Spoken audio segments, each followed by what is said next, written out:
There's a lot to break down, so stick around as it's going to be a doozy. They should be in the conversation to be in the finals. There's nobody that can defend him. Now both of those things are working in his favor, and he's been extremely dominant. Most of the time teams make trades, it doesn't really push them over. We know he's got a good relationship with Daryl Morey. Of course, I'm frustrated because I just got up from a nap, and now there's talks of the Sixers potentially nabbing James Harden in the offseason for Ben Simmons? What?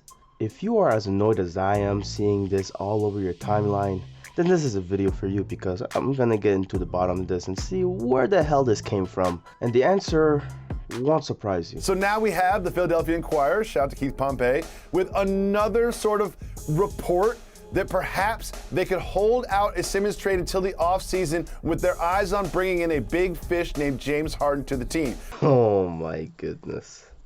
A report? Okay. Let's get into that report, shall we?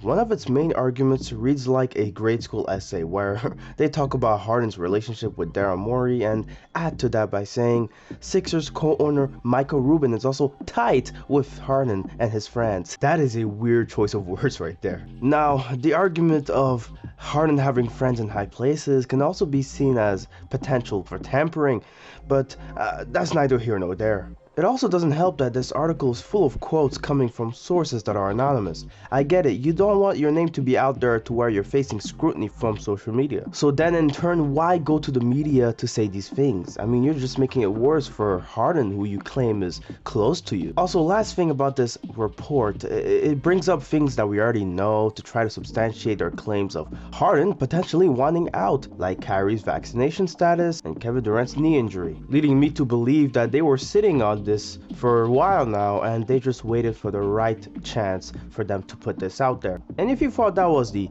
only report that came out this week, you should know how the media works at this point. They do this every time. Then the news that came out today, Jake Fisher of BR reporting that James Harden has been telling players and coaches that he's going to test free agency this summer.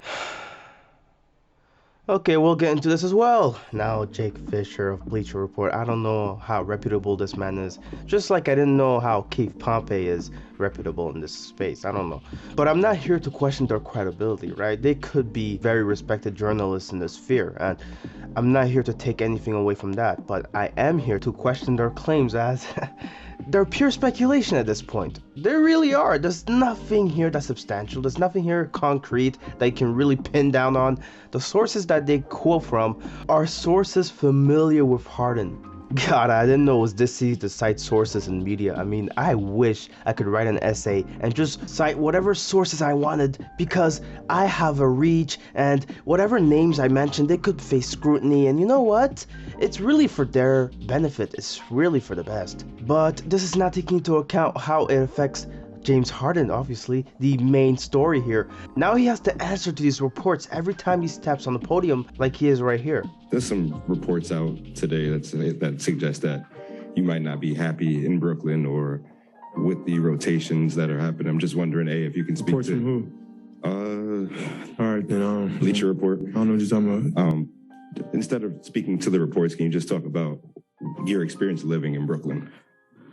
What do you mean?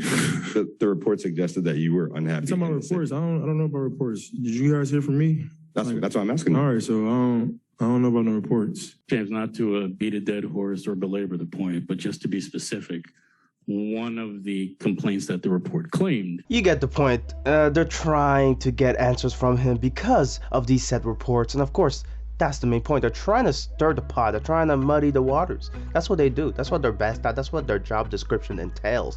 Now, James Harden here, of course, he says he's frustrated, right? It makes sense, right? A lot of these circumstances surrounding the Brooklyn Nets right now are not ideal. To give these reporters the benefit of the doubt, this could be true, right? Harden is obviously frustrated, and it is possible to see him talk to his close acquaintances and his friends about the situation and wanting to test free agency, as it is going to be his first time being in the free agency. So I do see why people are more inclined to believe this, as it does line up with certain timelines and Harden's history of wanting out of a franchise when he sees fit. But how many times have you said something to someone you know, right, in frustration and anger, and then a couple of days later, or even a couple of hours later, you regret it. You're like, oh, I wish I could take that back.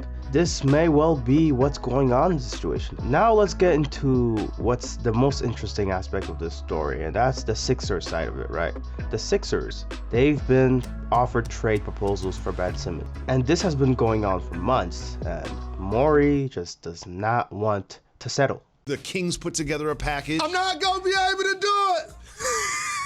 You don't even want to hear about it. Yeah. Halliburton's So involved. what you say to Kings? Fields, You say Barnes. Kings. Yeah, you say Kings. And for Ben, they didn't just want Ben Simmons for that. They wanted Ben Simmons and Tobias You Harris. mean King James? No. Oh, no. Sacramento Kings? Sacramento Kings. I'm not going to be able to do it. Voicemail. Yeah, it's all going voicemail. Yeah, it's all going to voicemail. I think that was actually a pretty good deal for the Sixers. I mean, I don't know about the Kings side. I'm pretty sure Sacramento fans are not happy if that trade were to go through. But think about it. You're giving away two players that are receiving over $35 million a year for players, two of them, that are paying just under $25 million a year, okay? So that already is going to save you a chunk of change.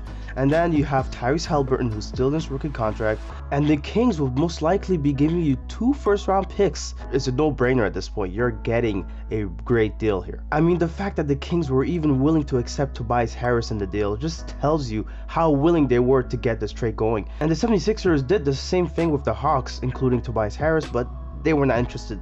The biggest pushback I heard from people criticizing the Kings offer is that you're not getting enough for Ben Simmons. And boy, this is the juiciest part of the video, as we're now going to have to talk about Ben Simmons' value. I can sit here and lie to you and say that this is me being unbiased and impartial about assessing whether or not Ben Simmons is good enough to land a player like James Harden or Damian Lillard. I personally think the Sixers are overvaluing him, and people point to him being a great defensive player, DPOY candidate, 3-time All-Star, he averages over 15 points a game, he has his place in this league. I get it. You guys have seen him during the regular season play well and help his team become a #1 seed. But when the light shines brightest, in the biggest stages, we've seen what happens. We see how broken he is psychologically and how scared he is to play the game on a mental level. This isn't the guy that, 2 years in his career, he's still struggling to shoot. No. He's in his, 5th year, 6th year? He still can't shoot. And the worst part is, he doesn't even try to improve. He doesn't even try to shoot those shots when he's playing those games. I don't think Ben thought I'm going to skip 10 games of basketball. I think Ben thought I'm going to be traded in the offseason. And then he wasn't. There's an element of the old cliche of, I'll turn this car around, and the kids keep acting up, and they never stop acting up. We have coddled this man so much that this man right here, Nick Wright, on national TV, is making an analogy comparing him to a child, because that's how he's acting, not wanting to play for the Sixers because mean words were said about him. As a grown man, you should be able to go up to whoever you have a problem with and talk it over. But instead, you half-ass your way to practice one day and you get kicked out because, well, no shit, you're acting like a baby. And now we have to sit here and take all of these people seriously when they make these stupid reports based on claims they cannot prove, overvaluing a player that is not only a menace and nuisance in the locker room, but also a damaged player. He is, at best, damaged goods for teams looking to acquire him via trade. I just thought if there was one big guy that was going to understand the value of having a really good guard next to him, it was going to be you. But is he really that good? Simmons again lining it up and missing, but that's okay. Simmons, that's the first shot he's taken. That's okay. I don't mind.